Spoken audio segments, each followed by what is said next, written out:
My name is Jeff. I'm from Basic Technique Physio, and we're sort of the exclusive physio for you guys, for Minchinbury Jets. And thanks to obviously to Kayla and all the committee for having us and organise this day for us. So, and thanks for being here, really. But today's topic is really about keeping our players strong, safe, and playing. I think that's obviously means a lot to everyone, and that's very, very important.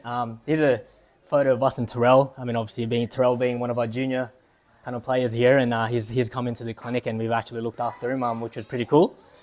But yeah, so sort of moving on. Okay, so it's a little bit about me. This is my 10th year being a physio. So I graduated at the University of Sydney. So I've been in sports injuries department pretty much the whole time. So we started the business in about 2020, and we have a team of about 5 physios right now. But yeah, love me footy. I'm a big Knights fan, so yeah. But yeah, moving on. Just again, a little bit more about myself. I was lucky enough to kind of be at the Corey knockout last year with the Burke Warriors. So I got a few photos with Latrell, Cody, and one of the debutants at I forgot his name, but it was a debutant at the Gold Coast Titans not long ago.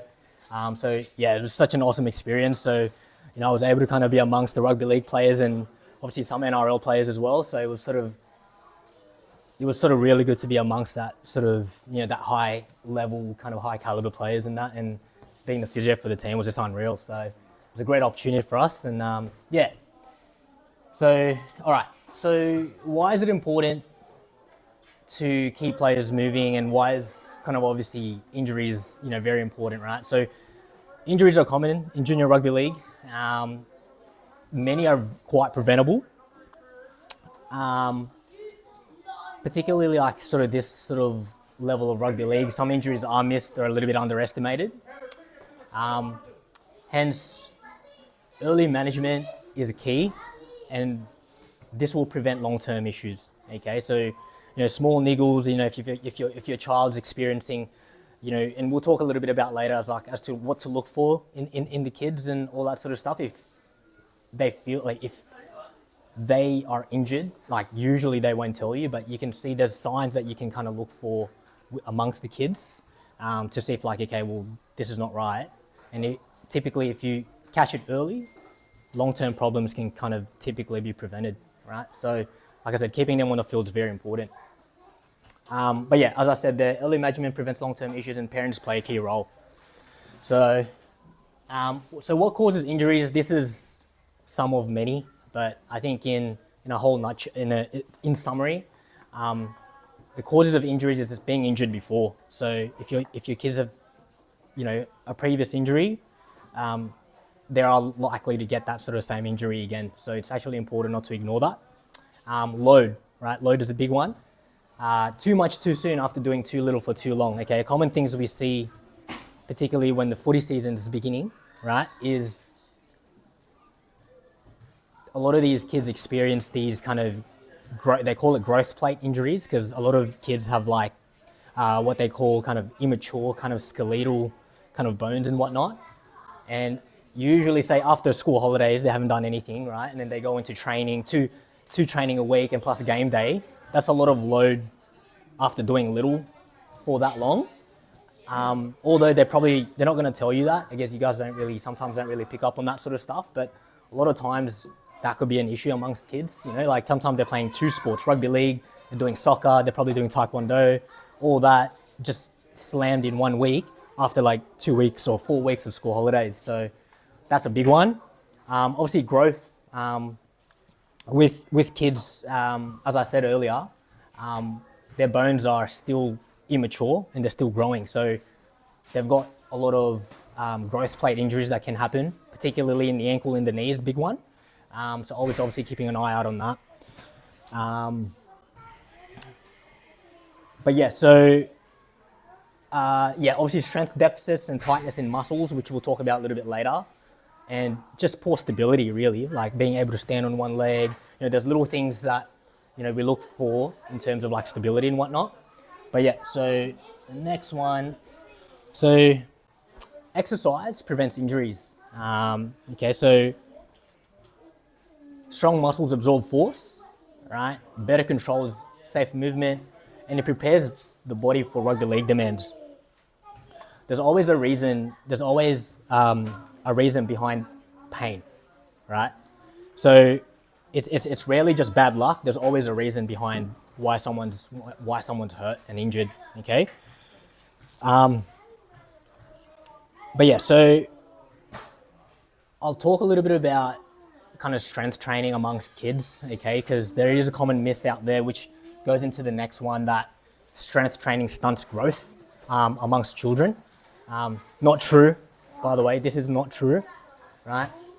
There's no evidence when supervised. So when done correctly, exercise is actually the best medicine for kids in preventing injury, right? It improves bone and muscle strength, and it's very safe and beneficial amongst kids. So I think this is important. I think this is a common thing we hear in the clinic that like, oh, we don't want them to do some squats or some shoulder presses in that, but it doesn't, there's no evidence to suggest that it makes them shorter or it stops them from growing. So that's actually an important one that we sort of need to make sure that, everyone's sort of aware of.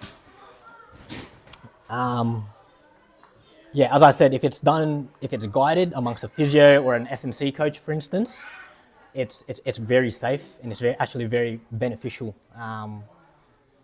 Amongst kids, really. So, weighted training as well?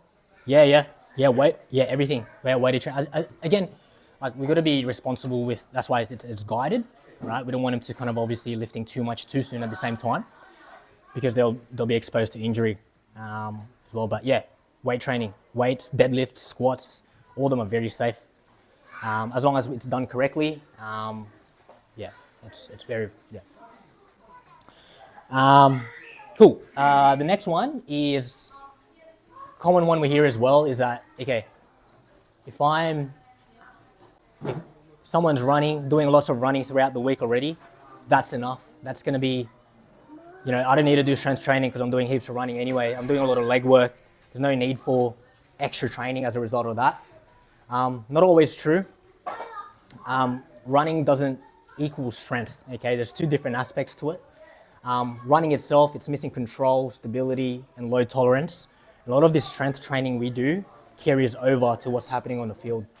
Whether it be taking those hit-ups, catching a ball mid-air, making those kind of dives into the try line and whatnot, being able to, having a good quality squat, deadlift, all that sort of stuff will help carry over to these kind of stuff that you see on the field. And this is very classic on what rugby league players do in the NRL. Like what you see on the field is just 80 minutes you see, but that's 10% of what they do. 90% is behind the scenes that you don't see in the gym with their strength and conditioning coach. So like I said, running is one thing, but strengthening, being in the gym, all those are all very important and will all not only prevent injury, but improve performance. Okay, so very important. I guess another thing is that probably more for you adults, that would be more relevant if you're in quite a job that's a lot of manual handling. A lot of what we've heard before is that like, I do a lot of, I lay bricks all day or whatever it may be that you do. I don't need to go to the gym, like because I do a lot of like manual handling at work. Again, it sort of makes sense, but it's not structured exercise. There's a difference between structured exercise versus work exercise. So the intent of being in the gym versus the intent of being at work is two different things. So it's actually very important for strength training outside of work if you have like quite a manual labor job. That would actually prevent you from getting a work-related injury and all that sort of stuff. So I guess that sort of works hand in hand. So yeah, just because you have a heavy job doesn't mean like, okay, we can skip the gym because you've done a lot of lifting and all that sort of stuff. So that's a nice little example as well. Okay, on to the next one. Yeah, so just playing is enough. Again, going back to the whole running sort of side of things. Look, just because they're playing, like they don't have to kind of sort of strength train and all that sort of stuff. So I think training is great amongst the team, but it's very beneficial to add the extras. Okay, so adding the extras in the weight room, like I said earlier, it's bread and butter for NRL players to spend time in the gym and with their strength and conditioning coach. So, game day is nowhere near enough, right? So, we want to, I think with the kids as well, like getting them exposed early into what it's going to be like, because they look up to these NRL players and whatnot. It's I guess kind of exposing them on what they do on a day-to-day basis as well is very important. Okay. But yeah, so the next one is don't ignore niggles. Okay, I think this is not only for the kids but you guys as well, right? If something is painful, right, something is sore, you gotta just get it looked at sooner rather than later, because the sooner we find out what the problem is, the faster these kind of injuries or we can actually get it looked at and get better really. Yeah, don't ignore them. Even like small things you feel that doesn't feel right, like you get it looked at. Okay, I think that's very important. Don't ignore them, because a small thing can kind of become sort of a bigger thing, and yeah, it becomes harder to sort of, I guess, reverse and sort of treat. Okay. Yeah, so a prime example is when injuries get re-aggravated, all right? So hamstring tightness is common amongst rugby league players. You're feeling a little bit tight in the hamstring, you ignore it, you play through it, it actually tears, muscle tears. And then once hamstring tears, that's at least 3 weeks out of the football field, really. So we need to make sure, even like tightness, whether it be in the calf or, hamstring, wherever it is, like it's important to actually kind of manage those early rather than just waiting for that muscle to actually pull and go and, So, yeah. And another thing is that when injuries do get re-aggravated, say for instance, like, you pull a calf muscle, right? And then you play through it, and then, for what was a grade 1, because they gave them grade 1, 2, and 3, I'm sure you guys have heard of the different grades in muscle tears. From what was a grade 1, being out of the football field for 2 weeks will become a grade 2, right? If you re-aggravate it, okay? And then when it's a grade 2, instead of being out of sport for 2 weeks, you're out of sport for 4 weeks now. So you've missed an extra 4 games or 2 games when you could have just missed like a game or 2. So again, don't ignore those niggles. I think amongst kids as well, I think it's very important that, I think there's a common thing that like, oh, like you'll be right, like bag of concrete, stuff like that. Like it's sort of, don't push through pain, okay? Like I think in an instance of like, it does apply, there's a time and place for that stuff, pushing through, fitness, fatigue, like push through that mental barrier, yes, like that can apply. But when someone's in pain, like we don't want to be messing with that sort of stuff, because there's stuff that ends careers. And there's a lot of NRL players that are kind of good examples of that. Yeah, so little things like that. Latrell's a common one. Tom Trebojevic is another one. All these hamstring kind of issues that they always get. They're basically not the same anymore. I mean, Latrell's playing some good footy, but Tom Trebojevic is out again because of a hamstring issue that he's had, and he'll probably be out for the next kind of, I reckon, 8 to 12 weeks, and he's never the same player. So again, you don't want those small things to kind of grow into sort of bigger things, and that's obviously a scale of the NRL, but I mean, obviously, like, again, get familiar in this level of footy. Some of these kids will make it in the NRL, so exposing them to what it's like to be in that and have that attitude, like don't ignore pain, talk to the trainers, if something doesn't feel right, you let them know. Yeah. Cool. Yeah. And then, so next one, rest is not rehab. So I think this is a very strong kind of statement that I like to use. Rest alone is not enough. Okay. A prime example is, say, a moon boot, for instance. You guys are all aware of moon boots, right? Those little boots when you fracture something in your ankle or you roll your ankle. Being in a boot, say the doctor tells you need to be on that boot for about 4 to 6 weeks, and then you get off it, it doesn't mean you're on the field after that boot comes off, right? Because that was just a period of rest for that ankle to kind of sort of settle down and manage pain, right? Along with that, what will happen is you lose strength and you lose stability, and those are the things that are actually required on the football field, right? It's not just the pain that we're dealing with. We're dealing about strength. We're dealing about all the weakness that's developed as a result of that. So once they're off the boot, right, they'll actually need to kind of go in. They're with the physio, they're with the S&C coaches doing squats, doing deadlifts, doing calf raises that you don't see. Then they go on the field. And when they do go on the field, their minutes are actually managed. So they're on the field for, say, like half the game, for instance, 40-minute match, and then the medical team's always assessing, having a look. Then that's done. So that's the first week of return to sport, for instance, and then if they've pulled up really good on that 40 minutes after that ankle sprain returning to sport, then they'll do 60 minutes the following week, and then 80 minutes, right? If they're an 80-minute player. Okay, so it's a gradual progression rather than going, okay, yep, boots off, I'm good. It doesn't work like that, right? So it's important that we don't just rest things, and that applies for everything. Even if you weren't in a boot, say you've just kind of like hurt your shoulder or something like that, or say for kids, for instance, right? If they sort of hurt their knee over the school holidays, there's no sport, they feel really good. It's because they haven't done anything. They haven't played sport, right? And then you put them back in sport thinking like, okay, yeah, I had that rest for 2 weeks of school holidays.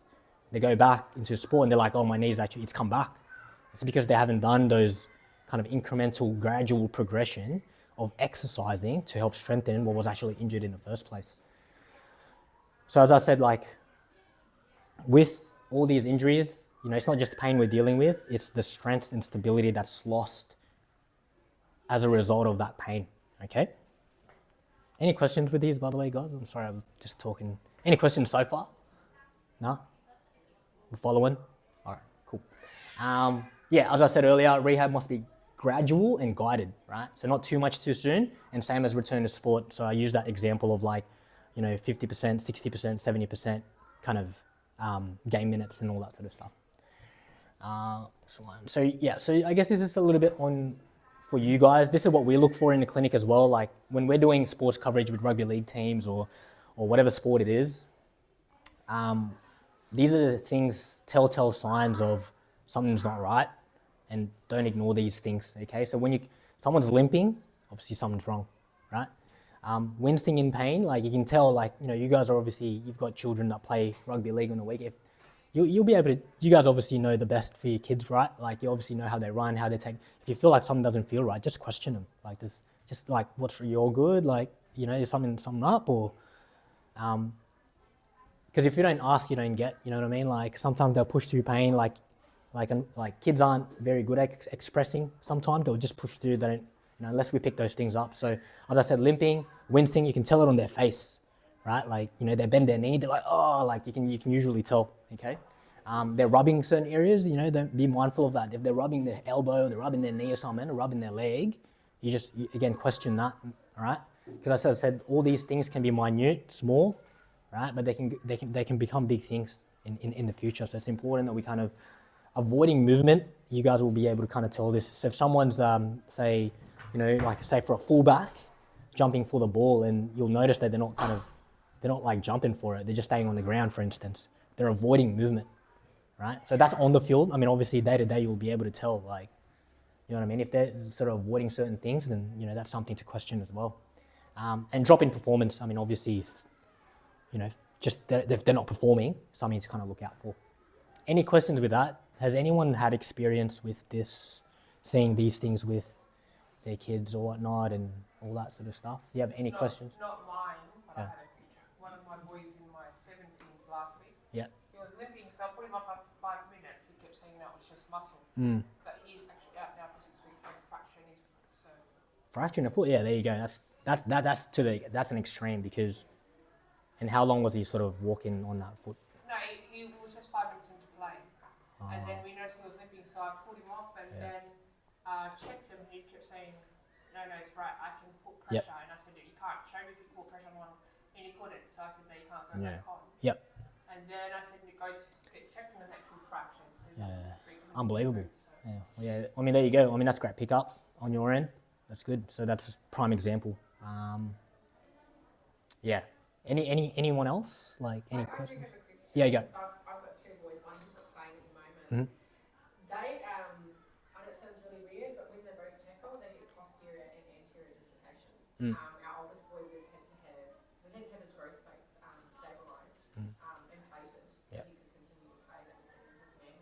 And I've noticed our younger fella's the same. Like he can sit there and pull his arm up and he'll actually dislocate his arm without Yeah. So, like in that aspect, Yeah. I was a bit of a weird child, so to speak. I was able to do weird things like that as well. So I'm just wondering, like, what type of things like we could put in place to try and prevent dislocations in the shoulders.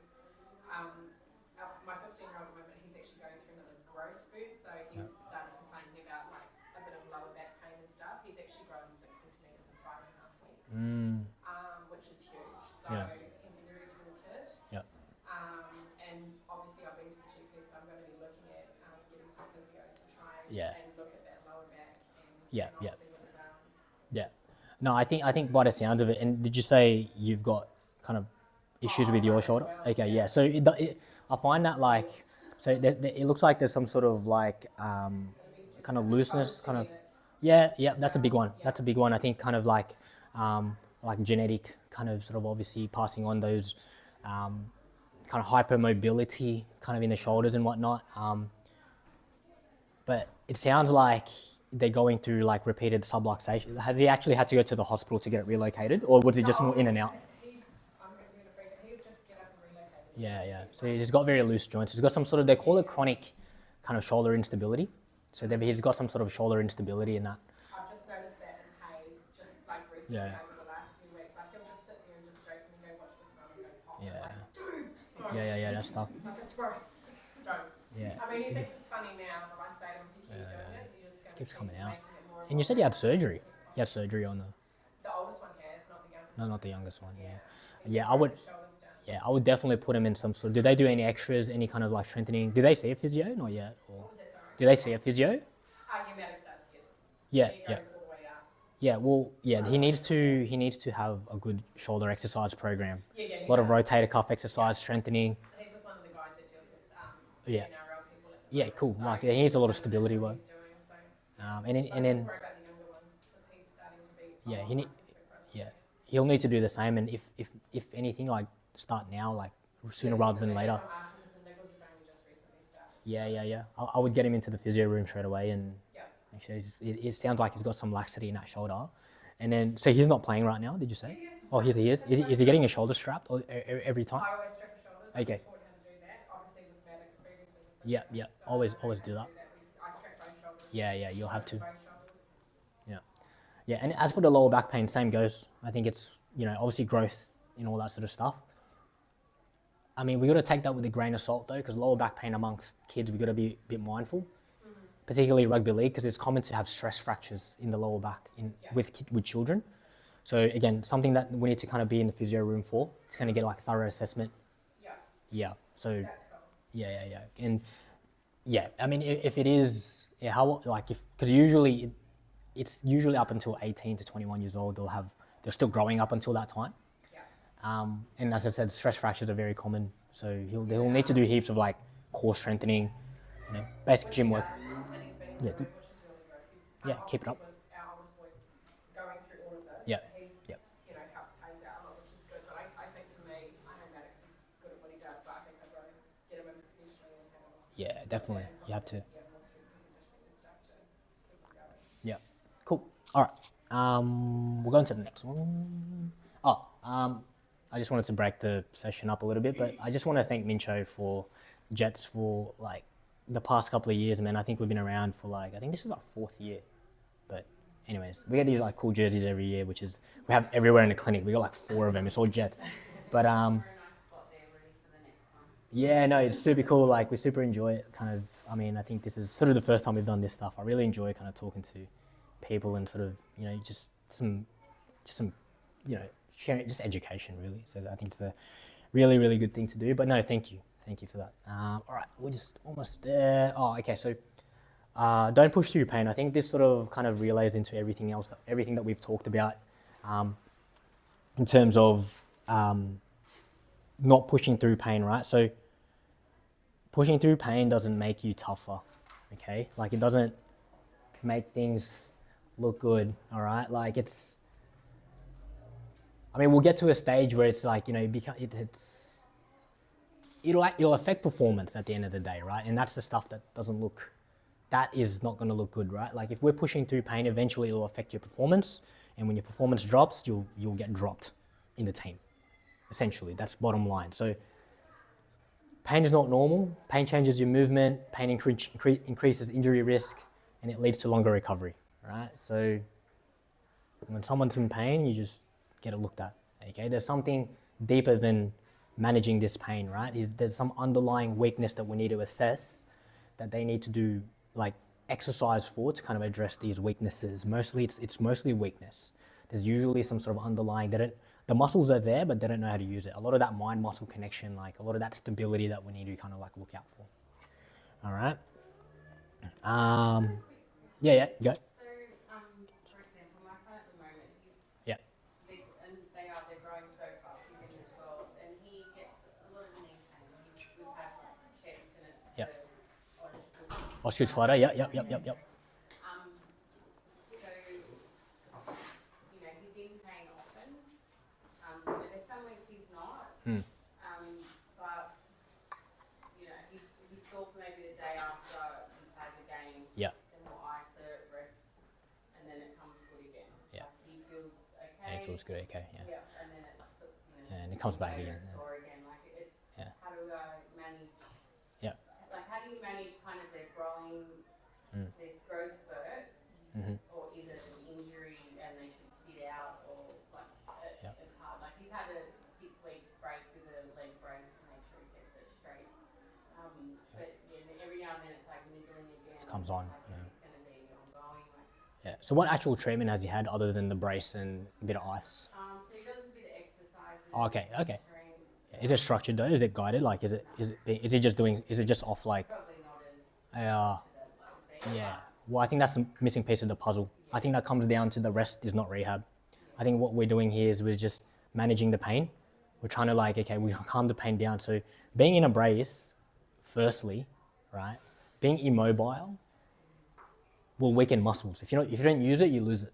It's just that idea. It's cliche as, but it's true. If you don't use it, you lose it. So it's one of those things that, being on a brace, he's probably stuck there to not, so the tendon's not pulling on that growth plate in the bottom of his knee, but like his quad's just wasting away. It's not in pain because, it was straight, but it's because he didn't use it, but then he'll go back, but nothing was addressed from a strengthening standpoint, which a lot of these growth plate injuries, like, Osgood Slider, severs, all that sort of stuff, he'll probably need like an element of quad strengthening, strengthening his quads. I find that with children, right, and it's quite normal, I guess, rather, because their coordination isn't fully set in stone yet. So for example, if we look at how they land, for instance, like from a height, if they were to just kind of land and like balance on one leg, they can't do it, right? They'll just like fall over or like, or it'll hurt. So that straight away is we need to work on that, being able to kind of land, because that's what running is. That's what they do on the field.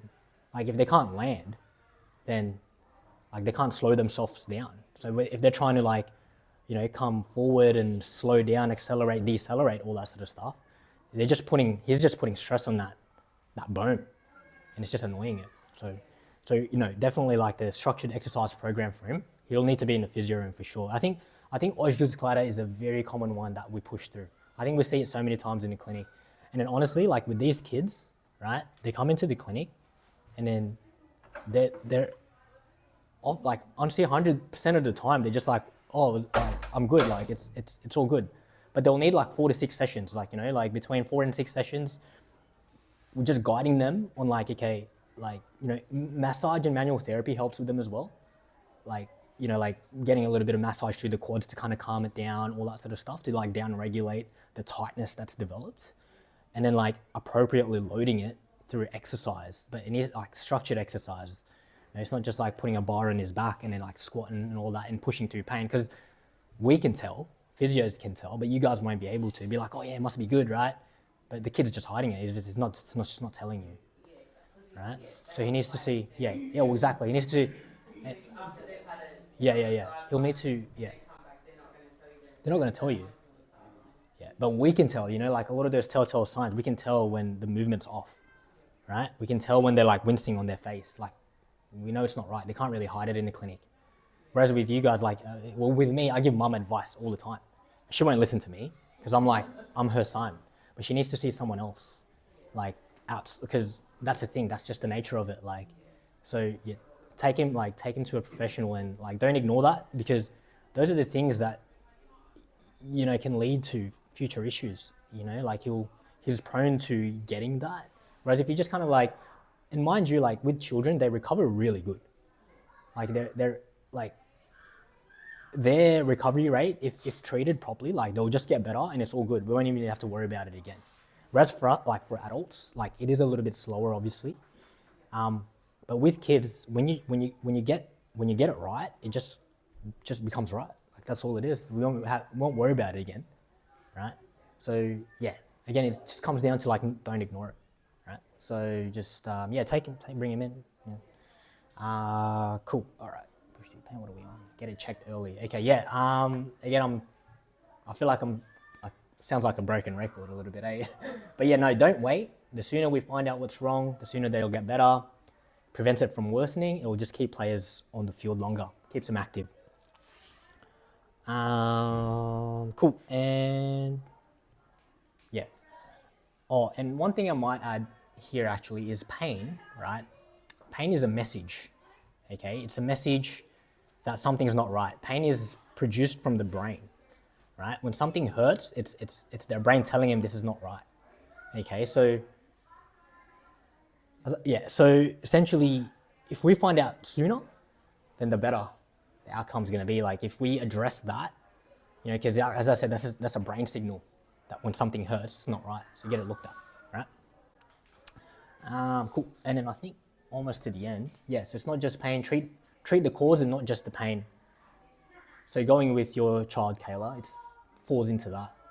So we're very surface level on treating, you know, bracing and ice, but we're not treating the cause of it. And usually it's these things, right? Like, you know, we assess it in the clinic, right? But it's usually a weakness in his quads, right? Or growth is obviously something we can't control. But yeah, load issues, you know, some of those things, like they do too much too soon. Usually a lot of times we hear like they've picked up another sport, for instance. So they've been doing rugby league for ages and then they pick up another sport. Because oftentimes like kids do more than one sport, right? They'll do footy, sometimes they pick up like other things as well. And that extra load is actually stress on the body, but it just needs to be managed properly. Like, you know, we want to keep our kids very active. And there's actually a lot of research out there, and it's good. I'm not saying like don't get them to do other sports. There's actually a lot of research to support that. The more sports that they play, it actually increases their coordination, right? So sometimes, say for instance, like with kids, right, they become too over specialized. Say rugby league players, they become too specialized in that, right? And then that way their body is just primed to do that, and then that's why a lot of the overuse problems happen. Whereas if they play like rugby league and they play like, say, basketball, it's two different movements, right? So they're doing a lot more vertical jumping in basketball, whereas with rugby league, there's a lot more horizontal movement. So it actually builds up on those two things. So the more, like I said, the more variety in sport that they play, the better. But yeah, again, it's just a matter of like not doing too much too soon, and it's just making sure we're not ignoring, you know, if something's there, like we sort of go ahead and address it. But yeah, no, this is sort of kind of the things we talked about. Obviously, exercise preventing injuries. Rest is not rehab. Okay, I think that's a very, very important one. Strength training is safe, all right? Very, very important. So don't ignore pain and act early. But yeah, I think that was it. Oh, okay. What should players do actually? So I think I think for your child as well, like this is some very easy things that they can incorporate, kind of provided that, like, you know, they don't get any instability from it or anything like that. But exercises, like, they don't have to be complicated, right? It doesn't have to be something that you've never ever seen before, all right? So it needs to be an element of push, pull, and balance, and jumping drills. That's a great starting point for both upper and lower body. The ideal number of times you want to be hitting muscle groups is about twice a week, right? So, for instance, you know, if you're at the gym, right? So you're doing, like, if your splits in the gym is like you're splitting your upper and lower, that's 4 days a week, because you need to do your upper body twice a week and your lower body twice a week. Once a week is not enough. It's not enough stimulus, right? The muscles need to be trained at least twice a week to kind of generate a threshold and actually adapt and make changes. So that's important. So once a week is nowhere near enough. Okay, so we need to be doing it twice a week. But yeah, no, examples of lower body, squats. Everyone knows what squats are, obviously. There's like lunges, right? There's deadlifts, which is kind of that more kind of like movement. And then there's calf raising, right? Which is sort of movement like that. So obviously elements of that, fantastic. So upper body, obviously you've got push-ups on the ground, pressing over, like at the top, press this way, and pulling. So basically pushing and pulling. We need both elements. It can't be all push, right? I think a lot of gym goers, like, big chest, like we just pump like chest all day, every day, right? But then we forget like the back is actually the foundation of the chest, right? If you've got a stronger back, a lot of these chest muscles, when you do a bench press, will feel better and it'll actually help you improve your chest exercises. So yeah, so you need an element of push and pull essentially, right? And for rugby league players, talking about like specific movements, jumping is important as well. Being able to absorb and explode and all that sort of stuff, being able to control that, being able to hop on one leg, right? And being able to like accelerate, right? But I think a lot of times we forget about deceleration, like to slow down, which is where injuries happen, when we're slowing down. Because sometimes like we're going so fast, but we're not focusing on like, okay, can he actually slow that down? Because he's going so fast. If they can't do that, that's how injuries happen, right? Because if they can't slow things down. So, but yeah, so that's that one. But yeah, any questions, any added ones, anything? There's no silly questions I think. Anything you'd be curious of. Player who said that he fractured both knees. Yeah. Mum's telling me he's coming back in 3 weeks. I've suggested he probably not come back in 3 weeks because Mum was saying he didn't really do exercise before rugby, and then he did rugby. I think he played in one trial game for about 15 minutes. Yeah. And I don't even know how he bumped his knees together, but she's saying he's fractured both knees. Fractured both He's knees. coming back in 3 weeks. Yeah. He can't walk at the moment without Can't walk. She's Without like a walker. walker. Yeah, so Mum said he's walking with like He's a walker. Wow. Okay. Yeah. Look. That, I've literally told her. How did he fracture it? He hit the knees together. I'm not really sure. She said they banged them together. I think Yeah. it's a bit unusual. 3 weeks I'm not is sure. No, banged it with his own knees apparently. yeah. I'm not really sure. I think Mum's a bit of a. Mum's very hovery too. But Yeah. yeah, she reckons he'll be back in 3 weeks. In 3 weeks. Sorry, no. In 3 weeks. She Okay. said it's already been 3 weeks. It's Oh, a so 6-week 6 weeks. recovery. Yeah. But like what advice? I basically took a photo of his slide and I sent it to her. Oh yeah. Saying rest is not. I think just Go let him play until he has a clearance from a doctor. Perfect. That's what I thought we needed as well. Yeah. yeah. I mean, it's good. Yeah. The clearance from the doctor is definitely a good thing, because something. I mean, it's medical legal stuff, right? Like I think it comes down to that. Really, even if he comes back in 3 weeks, if Mum, and then he gets the clearance, he's not going to be cleared for like game time. Nah. Well, that's Would he? He'd only be cleared basically to train. part of game. And Yeah. then it would be part. Gradual. So it'd be sort of, yeah. gradually Yeah. getting up to that point. Yep. Look, advice, I guess. Look, firstly, bone. If there's a fracture in a bone, right, it takes anything between 4 and 6 weeks for bone healing and remodeling to occur, right? So in that period of time, they're either, if it depends on which area of the knee as well, but Yeah. if it's the kneecap, they'll need to be on what's called a Zimmer splint, Yeah. right? Which is like a brace that goes from here to here, and that keeps the knees are straight. Yeah. They can't bend it, because at any point in time that they're bending it, they're interrupting like the process of healing. But then once that 4 to 6 weeks has lapsed, he'll need to go for a repeat x-ray Yeah. to kind of see if that bone has actually healed. That's the first step. But once we get the clearance of like, okay, like there's from the radiologist to kind of look at the scan and be like, oh, like there's some bone healing now, it's great. he's ready for physio, not ready for game. Yeah. He's ready for physio. Yeah. And physio is where we sort of, it's up to us Yeah. to kind of get him back to sport, okay? Because he needs to pass certain tests. We've got, for us, we use like, I'll use the ACL, for instance. I think that's something that you guys hear quite often. When someone's torn their ACL and they go through like a reconstruction, for instance, we go through a return to sport test, okay? And that return to sport test involves elements of hopping on one leg for distance, for height. He needs to be able to do it side to side, twist and turn. Up until he can do that, then that's the only time he's clear to play. Time doesn't tell us much. Time is one piece of the puzzle, Yeah. right? But it doesn't always mean that they're going to go back to sport just because they've done 4 to 6 weeks of of rest. So,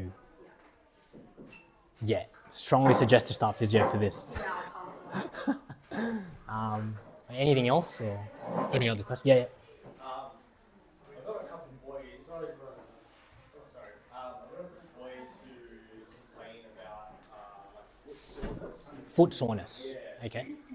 So one of the parents, it does have a name for it, but essentially I think like the bone grows too fast for the muscle to keep up or something like that, or bone platelets. Is there anything I guess we could do to that, or is it just kind of one of those things you gotta? I mean, I feel like the foot, okay, like it's Like it's hard on itself. it is. I think the foot is a bit of a sensitive structure. Yeah. I think we don't want to be messing with the foot because there's all these like smaller bones in the foot itself, and then the foot is also split into 3 areas. They call it in very simple language, there's the heel, the midfoot, and then there's the forefoot. So there's 3 sections to it, right? So we need to find out which area it is firstly. And then we target it like that. Like, yeah, it's a bit of, foot's interesting, man. Like, it's.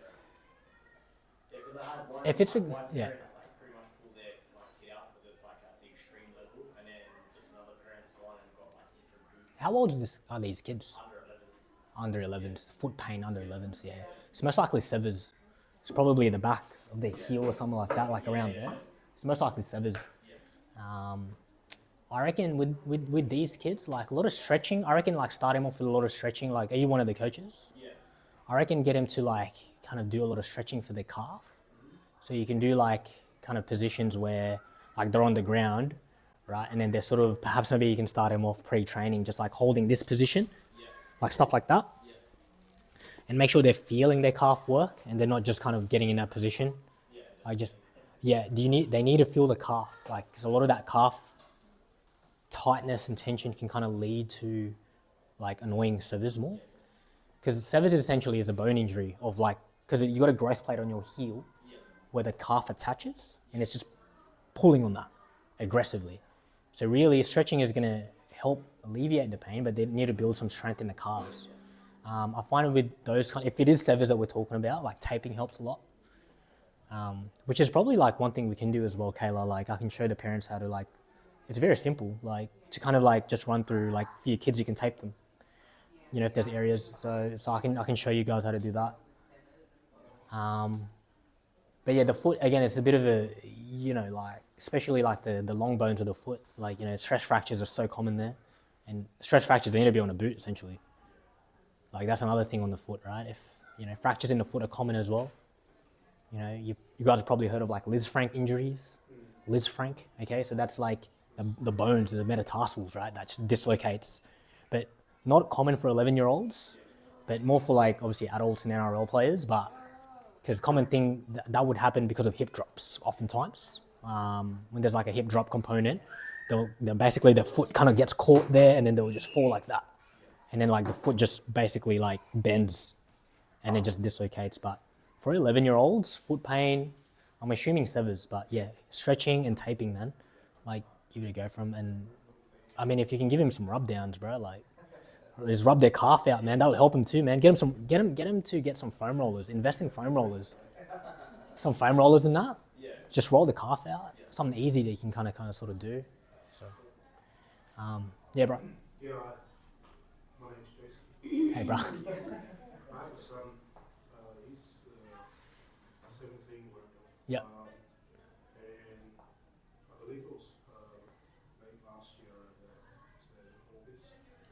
He injured his shoulder and we went and got scans done, and I believe it was from the best of my memory, I believe it was a tear. So got diagnosed as a tear, and doctor said 6 weeks recovery. Yep. He just started playing footy just then, and he's still complaining. He actually rested and did his exercises that the physio told him to do. Obviously, there was no follow-up because he said he can't feel any more pain. Anyways, long story short, he plays footy. Every time he goes into contact with the left shoulder, it gets all numb. Numbness. Yeah. So numb. Yeah. The left shoulder that's sore, but the right goes numb. Yeah, the right goes. Right goes numb. Interesting. Because if we're talking numbness, like there's like a nerve involvement. So we got to be mindful with footy. You can get what's called stingers, which is super common because they get in that position a lot, right? Like this, and it pulls on the nerves in there, and that can cause like numbness and stuff. So he's probably using more his right now than his left. That's probably why, because he's compensating, because he's probably guarding that left side, so he's using his right side. So he's just being overused now. Would you recommend like go get more scans done? Well, if we already diagnosed the tear, like was it a rotator cuff tear? Is that what it was? Yes. Oh, okay. What is it like? Again, it comes down to the quality of the rehab, right? A couple of band work isn't gonna cut it. You know what I mean? Like if he's just doing a lot of this stuff. Yeah, just a lot of that stuff. Yeah. Well, like sometimes it's not enough. Yeah. Because one of the return to sport for me, right, for a shoulder tear like that, one of the return to sport, particularly for footy players, there needs to be some contact in that shoulder. So one that I like to use is like, and NRL players use this as well, is the catch and drop test from a push-up. So he needs to be able to do that. If he's not able to do that or he's guarded, then he's not ready yet. He's gonna, like, well, I'll demonstrate what it is, but essentially it's this, right? They need to be able to do this.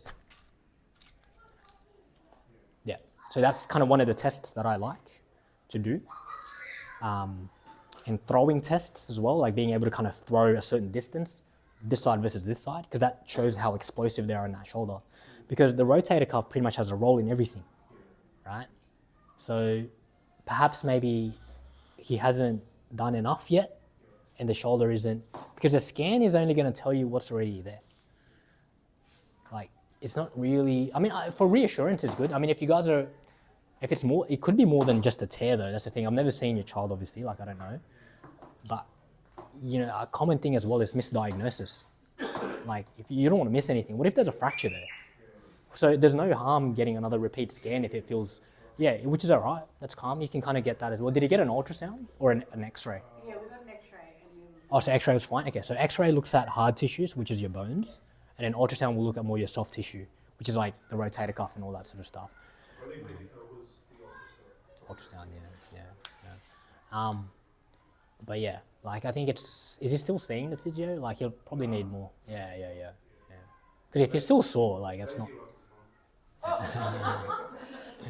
Yeah. Really,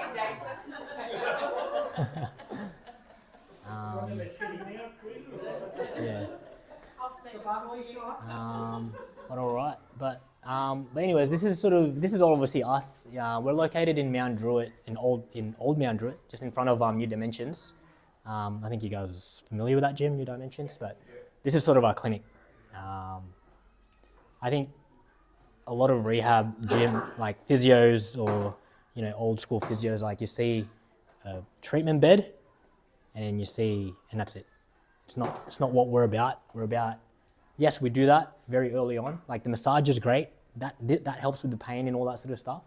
But like a lot of my return to sport guys returning back to sport, they're spending time in here, being watched by us, because we need to kind of guide those movement patterns, all that sort of stuff. So they're spending a lot of time in the gym. So that's why I wanted to show you guys the gym, because it's not like typical physio practices. It's just like they're in the room, bed, couple of massage, couple of bands. Like, it doesn't cut it short. Like we need to kind of be using equipment like dumbbells, barbells, all that sort of stuff. But yeah, all right. But yeah, no, that's all from me. But no, thanks for your time, guys. So just Yeah, you go. one last question. Yep. Because I'm part of the events and social media team. Yep. Is there any chance like you can like post up like weekly videos? Yeah. One video a week of like a particular exercise Yeah. stretch, and kind of talk about on what parts of the body that exercise benefits. Yep. You know what I mean? So, Yeah. I mean, if you follow our Instagram page as well, like we do that stuff. oh, okay. Oh, cool. Yeah. But no, like I know what you mean, but like sometimes like it's good to kind of be specific to like rugby league, and there's some of the things that that we can kind of implement amongst rugby league players in that. No, cool. Appreciate it. Yeah. All good. Yeah. Are you open later? Like, Yeah. hours are they? We're usually in the clinic till 7 p.m. On Fridays we're there till 8, so pretty late. It'll be like it's just easy, you're around the corner. Yeah. Yeah. Yeah. Yeah, super close. So, but yeah, no, thanks for your time, guys. That was awesome. I enjoyed that. That was awesome.